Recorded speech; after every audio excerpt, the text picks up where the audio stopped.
آج ہم انشاءاللہ پڑھیں گے پارہ نمبر 23 سورہ زمر آیت نمبر 1 سے۔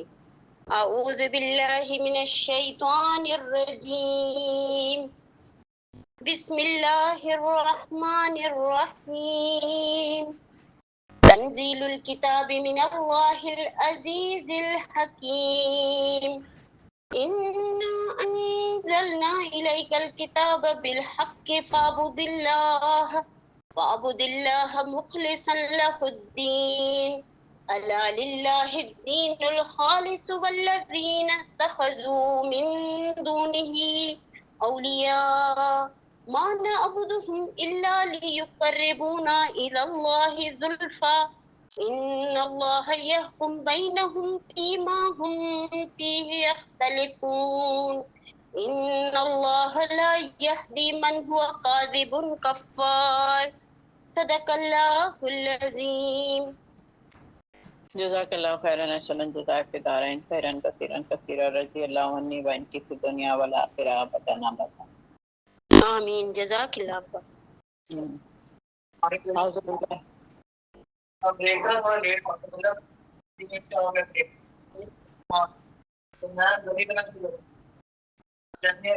باللہ من الشیطان الرجیم، بسم اللہ۔ کیا کروں میں؟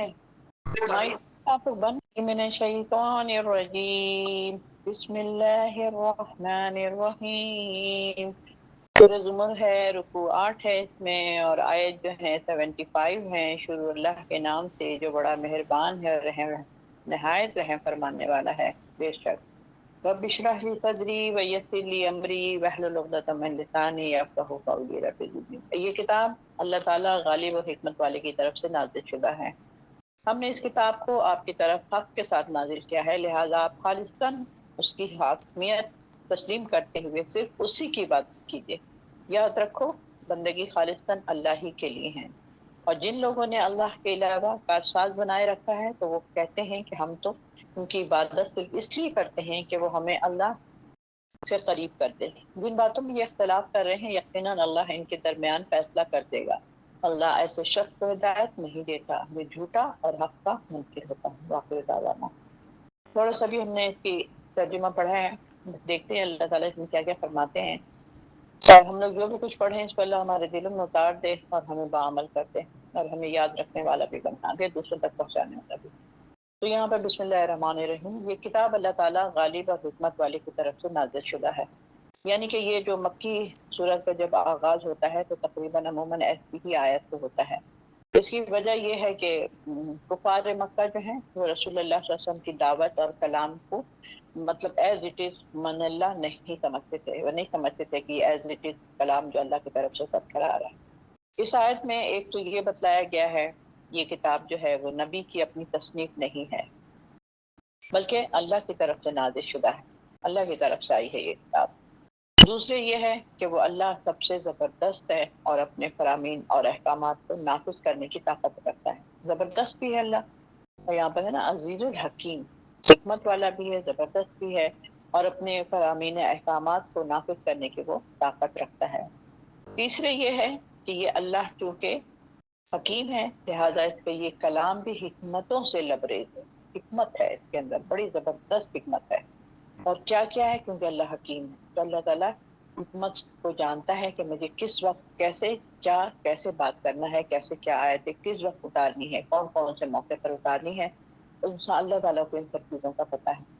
تو اللہ فرماتے ہیں کہ کتاب اللہ غالب اور حکمت والے کی طرف سے نازل شدہ ہے، اور ہم اس کتاب کو آپ کی طرف حق کے ساتھ نازل کیا ہے، لہذا آپ خالصتاً اسی کی حاکمیت تسلیم کرتے ہوئے صرف اسی کی عبادت کیجیے۔ اب یہاں پہ کیا ہے کہ یہ کتاب جو ہے نازل نہیں، یہ کتاب اس لیے نازل نہیں کی گئی ہے کہ اس کی آیات کا مذاق اڑایا جائے، بلکہ اس کے لیے اس لیے اتاری گئی ہے کہ اس کی مثبت اور تعمیری نتائج اس میں سے حاصل کیے جائیں، اس سے مثبت اور تعمیری نتائج حاصل کیے جائیں جنہیں سب لوگ اپنی آنکھوں سے دیکھ سکیں، سب لوگ۔ اور اس کا دوسرا جو مطلب ہے وہ یہ ہے کہ جو کچھ اس میں مرکوز ہے یعنی ہے اس کے اندر، وہ ٹھوس حقائق پر مبنی ہے، ٹھوس حقیقت، بالکل اسٹرانگ حقیقت کے اوپر وہ مبنی ہے، اس میں کہیں سے بھی کوئی بھی ذرہ برابر بھی اس کے اندر غلط اور کوئی اپنی طرف سے یا کچھ بھی ایسا نہیں ہے، بالکل اس کو جو ہے نا اللہ تعالیٰ کی طرف سے نازل، اس لیے اس کتاب کا مذاق اڑانا گویا اپنا ہی مذاق بنانا ہے، اس کتاب کا کوئی مذاق اڑا نہیں سکتا۔ یعنی ظاہر ہے کہ ہم اپنی بات تو نہیں کر رہے، مسلمانوں کی بات نہیں کر رہے، لیکن کافروں کی بھی بات کر رہے ہیں کہ وہ جو مذاق اڑاتے تھے تو آخر تو منہ کی خود ہی کھاتے ہیں، مذاق اڑانے سے کوئی فائدہ تو ہوگا نہیں، کھاؤ گے تو تم اپنی ہی منہ کی، شرمندہ آپ نہیں ہونا ہے، جہنم میں آپ نہیں جانا ہے۔ تو پھر یہ والی کتاب جو ہے حق کے ساتھ آئی ہے، لہٰذا اس کی حاکمیت کو، اس کی حکمتوں کو، اس کی ساری چیزوں کو غور سے سنیں اور تسلیم کریں، صرف اور اسی کی صرف عبادت کیجیے، ٹھیک ہے؟ تو اللہ تعالیٰ نبی صلی اللہ علیہ وسلم کو بتا رہا ہے یہاں پر، ٹھیک ہے؟ اور اس کے بعد پھر حق کے ساتھ نہ، اور یاد رکھو بندگی خالصاً اللہ ہی کے لیے ہے۔ سورہ زمر شروع کیا ہے ابھی میں نے۔ خالصاً کیا ہے؟ یاد رکھو کہ بندگی خالصاً اللہ ہی کے لیے ہے، بالکل۔ اور جن لوگوں نے اللہ کے علاوہ کارساز بنا رکھے ہیں وہ کہتے ہیں کہ ہم تو ان کی عبادت صرف اس لیے کرتے ہیں کہ وہ ہمیں اللہ سے قریب کرتے ہیں، یعنی وہ اپنی اس طرح کی باتیں کرتے ہیں۔ تو یہاں پر یہ بات نہیں ہے، بلکہ اس میں جو ہے دین کا لفظ جو ہے 4 معنیوں میں شمار کیا جاتا ہے، یعنی جس طرح سے اللہ تعالیٰ کہہ رہا ہے نا یہاں پہ، تو یہاں پر دین جو ہے وہ 4 معنیوں میں آتا ہے۔ نمبر 1 یہ ہے کہ اللہ تعالیٰ کی مکمل سیاسی اور قانونی حاکمیت کو تسلیم کیا جائے، مکمل، کل، سیاسی اور قانونی حاکمیت۔ سیاست کیا ہوتا ہے؟ یہ پلاننگ کرنی ہے، یہ اللہ کا حکم آیا ہے، اسی کو لے کر چلنا ہے، اسی کو نافذ کرنا ہے۔ اور قانونی، جو قانون جو بنا لیا جائے گا اللہ کے نظام کے مطابق، اللہ کے کلام کے مطابق جو قانون بنے گا اسی کے مطابق اس کے قانون کو، اس کو حاکمیت کے ساتھ تسلیم کرنا ہے۔ یعنی نمبر 1 کیا ہے؟ اللہ تعالیٰ کی مکمل سیاسی اور قانونی حاکمیت کو تسلیم کیا جائے گا۔ دوسری معنی اس کے بالکل برعکس ہیں، یعنی اپنے آپ کو ہمہ وقتی اللہ کا غلام سمجھا جائے گا اور اسی کی عبادت کی جائے گی، ٹھیک ہے؟ دوسرے مطلب کیا ہو گیا؟ ایک تو مطلب پورے نظام آئے گا، پورے شہر میں، پورے ملک میں، پوری دنیا میں سیاسی اور قانونی حاکمیت اللہ کی ہوگی۔ دوسرا اس کے برعکس کیا ہے کہ یعنی کہ ہمیں اپنے آپ کو ہمہ وقت، ہر وقت 24 گھنٹے میں سے 1 سیکنڈ کے لیے بھی ہم اللہ کے غلام سے نہیں ہٹ سکتے ہیں۔ میں اللہ کی غلام ہوں، ہم سب اللہ کے بندے ہیں، ہم سب اللہ کے غلام ہیں۔ اللہ ہمیں جیسے کہے گا کھڑے ہو جاؤ تو کھڑے ہو جاؤ، بیٹھ جاؤ تو بیٹھ جاؤ، ٹھیک ہے؟ جس طریقے سے یہ جسم کے اعضاء جو ہیں وہ ہمارے غلام ہیں، یہ اعضاء ہمارے حکم کے مطابق کام کرتے ہیں۔ میں کہتی ہوں ادھر دیکھو تو ادھر دیکھتا ہے، میں کہتی ہوں یہ سوچو، میں کہتی ہوں اس کو پکڑو تو ہاتھ پکڑتا ہے، میں کہتی ہوں یہاں پر چلتے ہیں تو وہ چل پڑتا ہے، یعنی کہ وہ ہم اس کو حکم دیتے ہیں کہ وہ ہمارا غلام ہے، میرے اپنے بس میں ہے، ٹھیک ہے؟ تو اس کو اللہ تعالیٰ نے ہمیں ہمارے بس میں کیا ہے، یعنی کہ اس میں میرا کمال نہیں ہے، اصل میں تو کمال والا اللہ ہی ہے، اس نے اس کو میرے بس میں کر دیا ہے، ٹھیک ہے نا؟ جیسے ہم کہتے ہیں نا سبحان اللہ الذی سخر لنا ھذا وما كنا، تو یہ اس کا کیا مطلب ہوتا ہے؟ تم پاک ہے میرا پروردگار جس نے اس کو میرے بس میں کر دیا، ورنہ ہم اسے اپنی طاقت مطلب نہیں رکھ سکتے تھے، اس پر قدرت نہیں رکھ سکتے تھے، تو اس کو اللہ تعالیٰ نے ہمارے بس میں کر دیا۔ اس طرح یہ ہاتھ پیر جو اعضاء ہیں ہمارے جسم کے، اس کو اللہ تعالیٰ نے ہمارے بس میں کر دیا اور ہمارا اس کو غلام بنا دیا ہے۔ اسی طرح ہم اللہ کے غلام ہیں، ہم وقت ہم اللہ کے غلام ہیں اور ہمیں صرف اسی کی عبادت کرنی ہے۔ نمبر 3، قانون جو ہے وہ جزا اور سزا ہے۔ قانون کیا ہوگا؟ اللہ کا قانون، یعنی کہ جزا اور سزا، انعام یا سزا، تحفہ ملے گا تمہیں یا نہیں ملے گا، تھپڑ ملے گا، تو جزا اور سزا، جب وہ جنت یا جہنم، بس یہ 2 چیزیں۔ آخری کا جو رزلٹ آئے گا وہ اسی قانون پر منحصر ہوگا کہ تمہیں جزا ملتی ہے یا سزا ملتی ہے۔ اور جزا اور سزا کیوں ملے گی؟ جو تم اس دنیا میں کر کے آئے ہو، 50 سال رہے تھے، کیا کیا 50 سال کے اندر؟ چلو تمہارا 10 سال 18 سال تمہارا لاشعوری میں گیا، بچے تھے تمہیں نہیں سمجھ آ رہی تھی، لیکن اس کے بعد سے تم نے اتنے سال جیا تو تم نے کیا کیا؟ تو اس کو اگر ہم ڈیوائڈ کر لیں 3 حصوں میں، جوانی ہماری، بچپن تو آپ چھوڑ دیں ویسے ختم ہو گیا ہمارا، 18 سال تقریباً 20 سال کے قریب نکل گیا اسی طرح، اب کتنا بچ گیا؟ 30 40 50، 30 سال اور بچ گیا 50 سال میں، یا 30 یا 40 سال، یا چلو 40 سال یہ رکھ لو، 40 ہی سال ہوگا نا، 60 سال، اس کے بعد 70 بھی رکھ لو، تو پھر بھی کتنے وقت رہ گیا ہمارے پاس؟ تو یہ ہے کہ یہاں پر یہ ہمارا جو ہے یہ ہمیں اس کو جزا اور سزا، قانون جو ہے نمبر 3 میں قانون اور جزا اور سزا کیا ہوگا، کیا ملے گا۔ نمبر 4 اس قانون اور اس قانون جزا اور سزا کے متعلق اچھے اور برے لوگوں کو بدلہ دینا ہے۔ اللہ تعالیٰ اچھے اور برے لوگوں کو بدلہ دے گا۔ آیت نمبر 2 اور 3 میں دین کا لفظ جو ہے پہلے اپنے دونوں معنوں میں استعمال ہوا ہے، یعنی کہ دین کے بارے میں بھی جو میں نے بتایا، دین کے 4 الفاظ ہیں کے معنی ہیں۔ نمبر 1 ہے اللہ تعالیٰ کی مکمل سیاسی اور قانونی حاکمیت کو تسلیم کیا جائے گا۔ نمبر 2 ہے اس کے معنی بالکل برعکس ہیں، یعنی اپنے آپ کو ہمہ وقتی اللہ کا غلام سمجھا جائے گا اور صرف اسی کی عبادت کی جائے گی۔ نمبر 3 قانون جو ہوگی وہ جزا اور سزا ہوگی۔ نمبر 4 اس قانون جزا اور سزا کے مطابق اچھے اور برے لوگوں کو بدلہ دینا ہے۔ اس طرح سے یہاں پر ہوگا۔ اچھا اب ہم کیا کہہ رہے ہیں یہاں پر، خالصاً اللہ ہی کے لیے عبادت کیجیے اور یاد رکھو بندگی خالصاً اللہ ہی کے لیے، اور جن لوگوں نے اللہ کے علاوہ کارساز بنا رکھے ہیں وہ کہتے ہیں کہ ہم تو ان کی عبادت صرف اس لیے کرتے ہیں کہ وہ ہمیں اللہ کے ساتھ اللہ سے قریب کر دیں، یعنی یہ اللہ کا قرب ڈھونڈنا، غیر اللہ کو پکارنا اور اس کے حضور نظر و نیاز پیش کرنے کا سلسلہ جو تھا، یہ مشرکوں کے ساتھ دلیل ہمیشہ یہی ہوا کرتی ہے، وہ ہمیشہ یہی دلیل دیا کرتے ہیں، ٹھیک ہے نا۔ تو مشرکوں جو ہوتے ہیں، ہم یہ کام اس لیے کرتے ہیں کہ یہ جھوٹے خدا ہماری معرفت بڑے خدا تک پہنچا دے گا، یعنی یہ جو ہم نے چھوٹے خدا بنائے ہوئے ہیں، اپنے معبود بنائے ہوئے ہیں، اس کی وجہ سے ہم بڑے خدا تک پہنچ جائیں گے۔ یہ ان کی اپنی ایک سوچ تھی۔ ہماری اللہ کے حضور سفارش کریں گے کہ ہم ان کی عبادت نہیں کرتے، بلکہ ہم نے انہیں صرف اللہ کا قرب حاصل کرنے کا ایک وسیلہ اور اس کا ایک ذریعہ ہم نے کیا، وہ اس طرح سے کہتے تھے۔ تو یہ جواب تو وہ جو تھا، یہ مطلب آج امت مسلمہ کا بھی بالکل یہی حال ہے کہ وہ بھی جس طرح مشرک کرتے تھے تو ہم بھی اسی طرح کرتے ہیں کہ بھائی یہ جو پیر مریدی ہیں، یا میں چادر چڑھانے جاؤں گی، یا میں ان کے ساتھ ماتھا ٹیکوں گی، یا میں جو بھی اپنا نذرانہ پیش کروں گی، اس لیے کہ یہ ہماری رسائی کریں گے اللہ تک، اور ہمیں یہ ہمارے لیے دعا کریں گے اور یہ ہمارا کام بنا دیں گے، تو اللہ تعالیٰ سے سفارش کر کے میرا کام یہ بنا دیں گے۔ ہم تو ان سے اس لیے مانگتے ہیں کہ بڑے خدا تک میری رسائی چلی جائے۔ کیا بات ہے، یہی بات مشرک کہتے تھے اس زمانے میں، اور آج کے بھی جو مسلمان اس طرح کے ہیں وہ بھی سمجھو مشرکی ہو گئے، کیونکہ جب آپ نے اللہ کو چھوڑ کر کسی اور کو کہا کہ بھائی یہ میری رسائی کر دیں گے، یہ اللہ تک میرا پیغام پہنچا دیں گے، یہ اللہ تک میری بات برتاف پہنچا دیں گے، جبکہ وہ دنیا میں ہے بھی نہیں۔ دنیا ہاں کوئی زندہ ہو تو پھر بھی انسان کہے کہ میرے لیے دعا کر رہے ہیں کہ اللہ فلانے کو کے ساتھ ایسا ہو جائے، اس نے ایسے کہا تھا تو اللہ دعا سن لیجیے، وہ ایک الگ بات ہوتی ہے، لیکن مرنے والوں سے ہم کیسے دعا مانگ سکتے ہیں؟ تو یہاں پر وہ بھی یہی بات کرتے تھے کہ میں تو اس لیے کرتا ہوں کہ اللہ سے ہم قریب ہو جائیں۔ جن باتوں میں اختلاف کر رہے ہیں یقیناً اللہ ان کے درمیان فیصلہ کر دے گا، اور اللہ سے شخص کو ہدایت نہیں دیتا جو جھوٹا اور حق کا منکر ہوتا ہے۔ اللہ ان لوگوں کو ہدایت دیتا ہی نہیں۔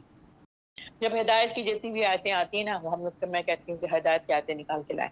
اب ہدایت کی آیتوں میں کیا ہوتا ہے کہ بہت سارے لوگ کہتے ہیں کہ ہدایت تو جب اللہ چاہے گا دے دے گا، اور اللہ تعالیٰ کہتے ہیں کہ ہدی للمتقین الذین یؤمنون بالغیب، سورہ بقرہ میں، کہ ہدایت میں ان کو دیتا ہوں جو پرہیزگار ہوتے ہیں، جو پرہیز کرتے ہیں اپنے گناہوں سے، ان کو میں ہدایت دیتا ہوں۔ ہدایت ایسے چلتی پھرتی چیز نہیں ہے کہ ٹہلتی وہ تمہارے پاس آ جائے گی، آپ کا خود مطلب محسوس ہوگا، آپ کے اندر محسوس ہوگا کہ مجھے کچھ کرنا چاہیے، میں اپنا وقت ضائع کر رہی ہوں۔ دیکھو یہ والی آیت میں اللہ تعالیٰ نے ایسے کہا، مگر میں تو ایسا نہیں کرتی ہوں، اگر میں ایسا نہیں کرتی ہوں تو پھر میں کہاں جاؤں گی، پھر میں جہنم میں جاؤں گی، میں اپنے آپ کو کیوں جہنم کی آگ میں ڈالوں؟ تو ایک دم آپ کو جو ہے نا اندر سے آپ کی ساری تکرار چل رہی ہوتی ہے اپنے ضمیر کے ساتھ، تو پھر وہ آپ کو اچھی باتیں بتاتا ہے اور شیطان ہمیں غلط باتیں بتاتا ہے۔ تو یہ کیا چیزیں ہوتی ہیں، یہاں پر یہ باتوں میں اختلاف کرتے ہیں، جبکہ اللہ تعالیٰ نے ان کے درمیان فیصلہ کر دیا ہے، اور شک و ہدایت نہیں دیتا جو جھوٹا اور منکر ہوتا ہے۔ جھوٹے لوگوں کو اللہ ہدایت نہیں دیتا ہے، ٹھیک ہے، صرف زبانی کہنے والوں کو بھی اللہ ہدایت نہیں دیتا کہ بس اللہ ہدایت دے، ہاں بیٹھی بھی ہیں، صاف ستھری ہیں، پاک صاف ہیں، نماز کا ٹائم ہو گیا، اذان ہو گئی، سب لوگوں نے نماز پڑھ لیا، آپ بیٹھی بھی ہیں، اللہ ہدایت دے گا تو پڑھ لیں۔ اللہ کیسے ہدایت دے گا؟ کیا گود میں اٹھا کے لے جائے گا آپ کو؟ کیا ہدایت دے گا؟ کیا کرے گا اللہ؟ آپ کے دل میں ہی تو ڈال، تو آپ کو سمجھ نہیں آ رہی ہے کہ نماز کا ٹائم ہو گیا؟ اٹھیں گی تو آپ خود وضو آپ خود کریں گی، جا نماز آپ خود بٹھائیں گی، رکوع سجود آپ کریں گی، یہ سب کچھ اللہ کر کے دے دے گا۔ تو یہ ہم نہیں کہہ سکتے ہیں کہ اللہ ہمیں ہدایت دے گا، بلکہ اللہ تعالیٰ کہتا ہے ہدی للمتقین الذین، میں ہدایت دیتا ہوں جو تقوی والے لوگ ہوتے ہیں، جو ڈرنے والے لوگ ہوتے ہیں، جو میرے سے رجوع کرنے والے لوگ، جو میرے سے دوستی کرنے والے لوگ ہوتے ہیں، جو مجھے پکارنے والے لوگ ہوتے ہیں، جو میرا ذکر کرنے والے لوگ ہوتے ہیں۔ ان کو میں کیسے چھوڑ سکتا ہوں؟ وہ مجھے اتنا پکار رہا ہے، وہ مجھے اتنا بلا رہا ہے، میں اس کو کیسے چھوڑ سکتا ہوں؟ میں نہیں چھوڑ سکتا اس کو، پھر میں اس کو ہدایت دے دوں گا، لیکن ہم رو رو کے مانگیں گے اللہ سے، نہ ہم اللہ کو پہچانیں گے، نہ اللہ کو یاد کریں گے، نہ اللہ کا ڈر ہوگا۔ تو پھر اللہ کہے گا بھائی یہ دنیا میں کھویا ہوا ہے، اس کو کھونے دو یار، بھٹکنے دو اس کو، جہاں بھٹکتا ہے بھٹکنے دو اس کو، آئے گا تو آخر میں میرے پاس ہی نا، جس دن قانون بنے گا جزا اور سزا کا، آنا تو میرے پاس ہی ہے۔ تو ہدایت کے اور اللہ تعالیٰ صاف یہاں پر ایک بات کہہ رہے ہیں کہ جھوٹے اور حق کے منکر لوگوں کو تو میں دیتا ہی نہیں۔ سب سے بڑی بات ہی یہی ہو گئی کہ یہ تو بڑی مشکل والی بات ہو کہ منکر لوگوں کو اللہ تعالیٰ دیتا ہی نہیں ہے، اور مطلب ان کو ہدایت ہی نہیں دیتا ہے۔ تو جو جھوٹے ہوتے ہیں، من گھڑت باتیں کرتے ہیں، حق کے منکر ہوتے ہیں، اور یہ اپنی ہٹ دھرمی پر اڑے رہتے ہیں۔ اور اگر کفار کے معنی ناشکر گزار ہو کر کیا جائے تو مطلب یہ ہوگا کہ کھاتے تو اللہ کا ہے، رزق تو اللہ کا لیتے ہیں، اور ہر طرف سے نیاز مندی اللہ کے بجائے دوسروں کے لیے وقف کر دیتے ہیں، ہے نا؟ آپ اس کے نام پر ہم یہ پھونک مار کر کے اس کو کھلا رہے ہیں، اللہ اس کے نام پر، اس کے نام پر، تو مطلب یہ کیا ہے؟ یہ آپ کا عقیدہ کس طرح کا ہے؟ پھر یہ انہیں جواب دیا گیا ہے کہ اللہ کے لیے تو اولاد ہونا ہی لامحال ہے۔ اب وہ کیا کہتے ہیں؟ اللہ کو کہہ دیتے ہیں کہ یہ وہ اولاد ہے اور اس کی وہ اولاد ہے، اور نہ اللہ کہتے ہیں کہ نہ وہ میرا کوئی بیٹا ہے، نہ میں کسی کا بیٹا ہوں، اور اس طرح سے قل اللہ احد میں۔ تو خیر یہ سب باتیں ہیں کہ وہ جھوٹا اور حق کا منکر ہوتا ہے تو اللہ تعالیٰ ان کو ہدایت نہیں دیتے ہیں، اور اگر اللہ کسی کو بیٹا بنانا چاہے تو وہ اپنی مخلوق میں سے کسے چاہتا ہے چن سکتا تھا، مگر وہ تو ایسی باتوں سے پاک ہے، وہ تو یکتا ہے، سب پر غالب ہے، اس نے زمین و آسمان کو حق کے ساتھ پیدا کیا ہے۔ مطلب یہ کہ کیسے کہہ سکتے ہو تم؟ عقیدہ تھا نا مشرکوں کا، تو وہ اللہ تعالیٰ کہ فرشتے اللہ کی بیٹیاں ہیں وہ کہتے تھے، حالانکہ اپنے لیے تو بیٹیاں انہیں ناگوار ہوتی تھیں، مگر کہہ دیا کہ اللہ تعالیٰ کے لیے بیٹیاں ہیں اور میرے لیے جو ہیں بیٹے ہیں۔ تو عجیب سے تمہاری تقسیم ہے، اللہ تعالیٰ کہیں پر فرماتے ہیں یہ بات۔ اچھا، سب پر غالب ہے اور زمین آسمان کو حق کے ساتھ اللہ تعالیٰ نے پیدا کیا ہے، یعنی کہ زمین آسمان کائنات کو بے فائدہ نہیں پیدا کیا ہے، حق کے ساتھ پیدا کیا ہے، بلکہ اس میں بے شمار حکمتیں ہیں اللہ کی۔ جیسے اللہ حکمت والا ہے نا، تو یہ آسمان اور زمین کو بنانے کے کیا مطلب ہے اس کے اندر بہت بڑی حکمت ہے۔ اس کی تخلیق کی کثیر مقاصد حاصل ہو رہے ہیں، اس کی تخلیق کی بہت سارے مقصد ہیں اس کے اندر۔ یہ جو آسمان ہے، زمین ہے، اور پہاڑ ہیں، سمندر ہیں، دریا ہیں، پھل ہیں، جڑی بوٹیاں ہیں، یہ سب ایک کام کر رہے ہیں اللہ کا، اور سب بہت ضروری ہیں۔ سارے پہاڑوں کے اندر کیا کیا اللہ نے چھپا کے رکھا اور کتنی تہ کے اندر رکھا ہے اللہ نے، لیکن اللہ نے انسان کو کیا علم دیا ہے، جو اللہ نے فرشتوں سے کہا تھا کہ میں ایک انسان بنانے والا ہوں اور اس کو میں علم سے نوازوں گا، ٹھیک ہے نا؟ تو وہ علم جو ہے نا انسان نے اس پہاڑ کے اندر اندر جا کے بالکل نیچے تہ میں جا کر کے وہاں سے نکالتا ہے کہ یہاں پر گندھک ہے، یہاں پر سونا ہے، یہاں پر تیل ہے، یہاں پر گیس ہے، یہاں پر چونا ہے، یہاں پر سونا ہے، یہاں پر چاندی ہے، یہاں پر ڈائمنڈ ہے، یہاں پر کیا ہے۔ تو اللہ تعالیٰ مطلب کتنی چھپا کے اس نے رکھا ایک چیز کو، لیکن انسان جو ہے وہاں تک پہنچ گیا اپنے علم کے ذریعے، اور انسان کا کوئی کمال نہیں، اللہ نے ہمیں علم دیا، اور اللہ نے بنایا ہی اس انسان کو اسی لیے تھا میں اسے علم دوں گا۔ ہر انسان علم والا ہے، چاہے ایک جس کو جوتا سینے والا جو ہوتا ہے جس کو موچی کہتے ہیں، وہ بھی علم رکھتا ہے کہ جوتے کو کہاں پر کیسے سلائی کرنی ہے، ہمیں دے دے کوئی تو ہم تو اس کو پھاڑ پھوڑ کے برابر کر دیں گے۔ اسی طرح سے ٹیلر ہے، اسی طرح سے ڈاکٹر ہے، اسی طرح انجینئر ہے، اسی طرح کوئی مستری ہے، ہر انسان کو اپنا اپنا پتہ ہوتا ہے، اس کو علم ہے اس کے بارے میں، کہ جو ڈاکٹر کو ایک ایک چیز کا پتہ ہوتا ہے، کیا اندر کی باڈی میں کیا کیا کام ہو رہا ہے، کہاں سے کون سی چیز جاری، کس کو ساتھ کس کا کنیکشن بنا ہوا ہے۔ اسی طریقے سے ایک چھوٹا سا شیف بھی ہوتا ہے تو اس کو بھی پتا ہوتا ہے کہ اس چیزوں میں، اس کھانے میں ہم کیا کیا چیزیں ڈالنا ہے تو ذائقہ بہترین ہو جائے گا۔ تو ہر انسان کو اللہ نے علم دیا ہے، چاہے وہ چھوٹا ہو یا بڑا ہو، ہر انسان کو اللہ نے علم دیا ہے۔ تو یہاں پر چاند اور سورج کو اللہ تعالیٰ نے ایسے ہی نہیں پیدا کر دیا ہے، بلکہ اللہ تعالیٰ فرماتے ہیں کہ حق کے ساتھ میں نے پیدا کیا ہے۔ وہ رات کو دن پر، یعنی رات تو شروع بات ہوتی ہے، پہلے اندھیرے سے شروع ہوتی ہے۔ انسان بھی پیدا ہوا تھا تو پہلے پیٹ میں، ماں کے پیٹ میں اندھیرے میں رہتا تھا، تو اندھیرے سے پھر وہ روشنی میں آتا ہے، اور اس روشنی کی، سورج اور چاند ستاروں کی روشنی کے بعد وہ اللہ کے نور کی روشنی لیتا ہے، اللہ کے کلام کی روشنی لیتا ہے۔ مسلمان ہونے کی روشنی لیتا ہے، مسلم ہونے کی روشنی لیتا ہے، تو یہ اللہ تعالیٰ اندھیرے سے نکال کر روشنی میں لے آتا ہے۔ تو اسی طرح اللہ یہاں پر اپنے بارے میں فرما رہے ہیں کہ وہ رات کو دن پر اور دن کو رات پر لپیٹتا ہے، اور سورج کو چاند کو کام پر لگا دیا ہے اللہ۔ ہر ایک کا اپنا گردش لیل و نہار کے حساب سے چل رہے ہیں، یعنی شام کے وقت اگر مغرب کی طرف نگاہ ڈالی جائے تو معلوم ہوتا ہے کہ ادھر اندھیرا ہے، اور وہ اندھیرا جو آہستہ آہستہ اوپر اٹھ رہا ہے اور بتدریج بڑھتا چلا جا رہا ہے، اور آہستہ آہستہ رات چھا جاتی ہے، بالکل ہی سورج ختم ہو جاتی ہے، اس کی ساری کرنیں ختم ہو جاتی ہیں، وہ پتہ نہیں کہاں چلا جاتا ہے، تو لگتا ہے ڈوب گیا، کہیں آسمان کے نیچے کوئی آسمان ہے اس کے اندر چلا گیا جب ہم دور سے دیکھتے ہیں تو۔ اسی طرح صبح کے وقت جب وہ اجالا مشرق سے نمودار ہوتا ہے تو بتدریج بڑھ رہا ہوتا ہے، وہ ڈوب رہا ہوتا ہے اور یہ بڑھ رہا ہوتا ہے۔ صبح کے وقت اجالا یعنی روشنی جو ہے بڑھ رہی ہوتی ہے، اور اندھیرے میں گھٹا ٹوپ، اندھیرے میں کچھ نظر نہیں آتا ہے۔ اسی طرح جس کا دل قرآن سے خالی ہوتا ہے وہ اندھیرے میں پڑا ہوتا ہے، تو اسے کچھ نہیں پتا ہے کہ کیا صحیح ہے اور کیا غلط ہے، اللہ نے کیا کہا ہے، اللہ نے کیا نہیں کہا ہے، وہ اندھیرے میں ڈوبا ہوا ہوتا ہے۔ لیکن جب قرآن کی کرنیں اس پر پڑنی شروع ہو جاتی ہیں، روشنی اس پر پڑنا شروع ہو جاتی ہیں، تو آہستہ آہستہ پورے جسم، پورے وجود کے اندر اس کی روشنی بھر جاتی ہے، اور وہ بالکل بہترین مومن بن کر دھلا ہوا صاف ستھرا ہو کر وہ باہر نکل آتا ہے۔ کتنی اہم بات ہے۔ اور اسی طریقے سے ہم جب پولیس رات پر چلیں گے تو ہم وہی دعا کریں گے کہ اللہ میرے نور کو بڑھا دے، میرے نور کی، میری روشنی کو بڑھا دے، مکمل کر دے، ختم نہ کر دینا اللہ، ہمیں پورے کا پورا ہمیں روشن کر دے، تاکہ ہم آرام سے اس پولیس رات سے گزر کے اپنی جنت کی طرف چلے جائیں۔ اگر یہ گھٹا اندھیرا ہو گیا، ہم نے آدھا طریقے سے ایمان لائے تھے، آدھے طریقے سے عمل نہیں کرتے تھے، ایسا نہ ہو کہ کہیں ایک بالش رہ جائے اور ہم جہنم میں گر جائیں، تو ہم ربنا اتمم لنا نورنا، اللہ میرے نور کو مکمل کر دے۔ تو یہ چیزیں کیا ہے؟ نور کیا ہے؟ اللہ کی روشنی، اور رات کیا ہے؟ سیاہ رات۔ صبح کے وقت اجالا مشرق سے نمودار ہوتا ہے، جو تدریج جو ہے وہ بڑھ کر پورے آسمان پر چھا جاتا ہے، اور سورج نکل آتا ہے، آہستہ آہستہ آہستہ آہستہ وہ نمودار ہو رہا ہے، اوپر نکل رہا ہے سورج، نکلتے نکلتے نکلتے پورا سورج باہر آ جاتا ہے، اور پوری دنیا جگمگا اٹھتی ہے، پوری کائنات جگمگا اٹھتی ہے۔ ایسا نظر آتا ہے کہ رات کو دن پر اور دن کو رات پر لپیٹا جا رہا ہے، اور دن کو روشنی کر رکھنا، اور رکھنے والی چیز سورج ہوتی ہے، اور چاند رات کو روشنی دیتا ہے۔ بالکل گھپ اندھیرا نہیں ہو جائے کہ آپ کو ہاتھ سے ہاتھ نہ سجھائی دے، آپ کو گھر کی دیواریں، آپ گھر سے باہر نکلیں تو آپ کبھی ادھر گریں کبھی ادھر گریں، نہیں، اللہ تعالیٰ سورج اور چاند سے، وہ سورج سے نہیں، چاند سے اور ستاروں سے اللہ تعالیٰ رات کے اندھیرے میں بھی ہلکی ہلکی ٹمٹماتی ہوئی لائٹ دیتا ہے، تاکہ تم پھر بھی راستے پہ چلتے رہو۔ تو یہ سورج اور یہ چاند جب سے پیدا کیے گئے ہیں، انسان کی خدمت پر انجام دے رہے ہیں، اور انسانوں کو اس سیاروں سے بے شمار فوائد ملتے ہیں، لیکن یہ نظام شمسی اور قمری بھی ابدی نہیں ہوتے ہیں۔ نظام شمسی اور قمری، سورج اور چاند ابدی نہیں ہے، ہمیشہ رہنے کے لیے نہیں آئے ہیں۔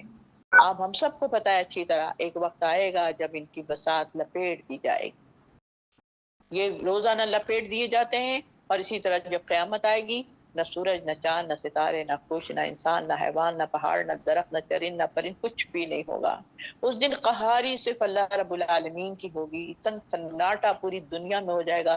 زمین، اللہ تعالیٰ فرماتے ہیں کہ ایسی ہو جائے گی جیسے ایک سلوٹ بھی نہیں ہوگی، جیسے بستر کے اوپر ایک چادر کے اوپر ایک شکن بھی ہوتی ہے نا، وہ بھی نہیں ہوگی، بالکل زمین ایسی ہو جائے گی، پہاڑ اڑ جائیں گے، سمندر ختم ہو جائیں گے، پھاڑ دیے جائیں گے، اور سب کچھ پلین ہو جائے گا، اور سب کے سب مر جائیں گے، ختم ہو گئے۔ اس کے بعد صرف اللہ تعالیٰ اب کہے گا، اب بتاؤ، جب اس کو پورے کو لپیٹ لے گا اللہ تعالیٰ اپنے ہاتھ میں، اور کہے گا ہاں بھائی، کہاں ہے وہ بادشاہ اور کہاں ہے وہ قہار جو دنیا میں بڑے بنتے تھے؟ آج بادشاہی صرف میری ہے، سب کوئی نہیں ہوگا، صرف ایک اللہ کی ذات ہوگی، اور اللہ کی ذات کبھی ختم ہونے والی نہیں۔ تو پھر اس طریقے سے اس کے بعد جب دوسرا سور پھونکا جائے گا تو پھر سب لوگ اٹھیں گے، پہلے سور پہ سب لوگ مر جائیں گے، سب ختم ہو جائیں گے، جو زندہ تھے، چرند پرند، یہ وہ سارے پیڑ بکریاں، درخت، پہاڑ، سب کچھ ختم ہو جائے گا۔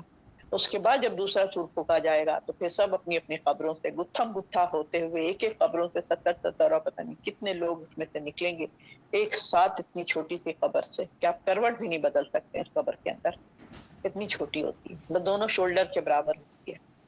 تو یہ ہوگا ہمارا انجام. تو ہمیں اس انجام سے پہلے اس انجام کی فکر ہونی چاہیے کہ ہم کیا کر رہے ہیں. تو یہاں آگے اللہ فرماتے ہیں کہ ایک ایک وقت کا مقرر ہے، چلتا رہے گا وہ اسی طریقے سے. یاد رکھو وہی سب پر غالب ہے اور وہ بخش دینے والا بھی ہے. بخش دے گا اللہ تعالیٰ. معافی تو مانگ لو مجھ سے، ہر چیز کو میں بخش دوں گا. اس نے تمہیں ایک جان سے پیدا کیا، پھر اسی سے اس کی جو ہے بیوی بنائی، اور تمہارے لیے مویشیوں میں سے 8 نر اور مادے. اچھا تمہیں ایک جان سے پیدا کیا، ٹھیک ہے نا. اب پتہ نہیں کون سی جان، ایک جان کیسے ہو سکتی، کیا ہے اس کا سلسلہ. آدم علیہ السلام ایک جان سے کس طرح پیدا ہوئے، حضرت حوا جو ہے وہ کس طرح پیدا ہوئے، وہ تو اچانک پیدا ہو گئی. اس کے بعد ہم لوگ جو ہیں پیدا ہو رہے ہیں مستقل. تو یہاں پر مویشیوں میں اللہ تعالیٰ نے بس یہی بتایا کہ وہ جو ہے اس طریقے سے، یعنی کہ یہ بھی ایک توحید ہے. تم سب اس کے مطلب وہ تم سب کا خالق ہے، اور وہ ہر چیز کو بنانے پہ. اور یعنی آدم علیہ السلام نے تمہیں پیدا کیا. ہاں آدم علیہ السلام سے تمہیں پیدا کیا، پھر اس کے بعد اس کی بیوی بنائی. مگر یہاں ترتیب زبانی کے بجائے ترتیب بیان کو ملحوظ رکھا جائے تو ایسی مثالیں ہر زبان میں پائی جاتی ہیں. یعنی اللہ تعالیٰ نے پہلے آدم علیہ السلام کو پیدا کیا، پھر اس سے اس کی بیوی کو پیدا کیا، پھر ان دونوں سے نسل چلا کر ہم سب کو پیدا کیا. اب یہاں اللہ فرماتے ہیں کہ تمہارے لیے مویشی کے 8 نر اور مادے پیدا کیے. وہ تمہیں تمہاری ماؤں کے پیٹوں میں سے، تمہیں 3 تاریک پردوں میں سے ایک کے بعد ایک دوسری شکل دیتا ہوا پیدا کرتا ہے. یعنی کہ یہ 3 تاریکیاں ہیں. ایک پہلی بات ہے کہ مویشیوں کے 8 جوڑے کون ہیں، جن میں اہل عرب جو تھے وہ شرک کرتے تھے. یعنی اونٹ، گائے، بھیڑ، بکری، یہ 4 نو ہیں، اور ان کے نر اور مادہ ملا کر کل 8 جوڑے ہو گئے. یعنی ایک ایک ہے نا، یہ اونٹ ہے، گائے ہے، بھیڑ ہے، بکری ہے، ان کو فیمیل کر دو، میل ہے اور فیمیل کر دو تو 8 ہو گئے، 4 کے بجائے 8 ہو گئے. تو اس طریقے سے یہاں پر اس کا ذکر پہلے بھی سورہ انعام کی آیت نمبر 143 میں بتایا گیا ہے. یہی 4 نو یا 8 جوڑے تھے جو اہل عرب اس کو پالا کرتے تھے، یہی چاروں چیزوں کو پالتے تھے. اور انہی میں سے شرکیہ رسم بھی جاری کرتی تھی اسی کے ساتھ. اسی لیے اس کا ذکر کیا گیا ہے. جبکہ ہمارے ہاں اونٹ بہت کم ہوتے ہیں، اور دودھ وغیرہ کی غرض کے لیے گائے کے بجائے بھینس زیادہ پالی جاتی ہے. ہمارے ہاں ان کی جانوروں کا دودھ مزاروں پر بھی چڑھایا جاتا ہے، یعنی کہ یہ والی بات ہے. اچھا اب یہاں پہ جو بتائی جا رہی کہ 3 تاریک پردوں میں ایک کے بعد دوسری شکل دیتے ہوئے اللہ تعالیٰ پیدا کرتا ہے، وہ کیسے ہے؟ 3 تاریکیوں میں کیا ہے؟ اللہ تعالیٰ نے حیرت انگیز کارناموں میں سے ایک یہ ہے کہ اس کے اندر سے خواہ وہ انسان کا بچہ ہو یا حیوان کا، 3 تہ بتہ تاریکی کے اندر پرورش پاتا ہے. یعنی یہاں پر کیا ہے، 3 تاریکیوں سے اس کا مطلب یہ ہوا کہ انسان کا بچہ 3 مطلب اس کے اندر جو ہے نا، انسان ہو یا حیوان ہو جو بھی ہو، تو 3 تاریکیوں کے اندر ہوتا ہے. یہ تینوں پردے اسی کو دوہری آتوں سے محفوظ رکھتے ہیں، تب کہ جا کر یہ مطلب اس کے اندر ہوتا ہے. ان کا پہلا پردہ جو ہوتا ہے ماں کا پیٹ ہوتا ہے، دوسرا پیٹ کے اندر رحم ہوتا ہے، اور تیسرا رحم کے اندر جھلی ہوتی ہے جس میں اس کو محفوظ کیا جاتا ہے. ٹھیک ہے، ایک دفعہ پہلے بول دیتی ہوں. پہلا جو ہوتا ہے وہ ماں کا پیٹ ہوتا ہے، دوسرا پیٹ کے اندر ایک رحم ہوتا ہے، اور پھر تیسرا رحم کے اندر ایک جھلی ہوتی ہے جس کے اندر وہ محفوظ رہتا ہے. پھر اسی مرحلے میں اس کے اندر کئی مرحلے اس کے اندر اس سے وہ گزرتا ہے. پھر وہ نطفہ پیدا ہوتا ہے اس کے اندر، پھر وہ ایک جمع ہوا ایک خون بن جاتا ہے. سب سے پہلے ایک نطفہ گرتا ہے اس میں، اس کے بعد اس پہ جمع ہوا خون بنتا ہے. پھر اس کے بعد وہ جمے ہوئے خون کے اندر گوشت کا ایک لوتھڑا بن جاتا ہے. وہ تھوڑا چھوٹا سا گوشت کا جیسا پیس نظر آتا ہے، وہ تھڑلا. پھر اس میں جو ہے اللہ تعالیٰ پھر روح پھونک دیتا ہے. جب وہ گوشت کا وہ ٹکڑا بن جاتا ہے اس وقت اس کی روح آ جاتی ہے. تقریباً 3 4 مہینے میں آتی ہے. بعد اس کی شکل صورت بنتی ہے، اس کے بعد اس کا جو ہے روح پھونک گیا اللہ نے، اللہ کی روح اندر آ گئی، یعنی اس کے اندر ہارٹ بیٹ اس کی چلنی شروع ہو گئی. اور اس کے بعد پھر اس کی شکل صورت بناتا ہے اللہ تعالیٰ، اس کو کیسی بنانی ہے. یہ سب کچھ 3 تاریکیوں کے اندر ہوتا ہے. اور اس وقت یہ انسان کی شکل صورت سے لے کر ماں پیٹ سے جب باہر آتا ہے اس وقت تک وہ پھر وہ ہیلدی ہوتا ہے. پھر اس کے اندر طاقت، توانائی، اس کا دماغ، اس کی وینز، اس کی سب چیزیں بن رہی ہوتی ہیں. یعنی پورا کا پورا ایک پروسیس ہے. آپ کا بتایا آپ کو کرتے ہیں.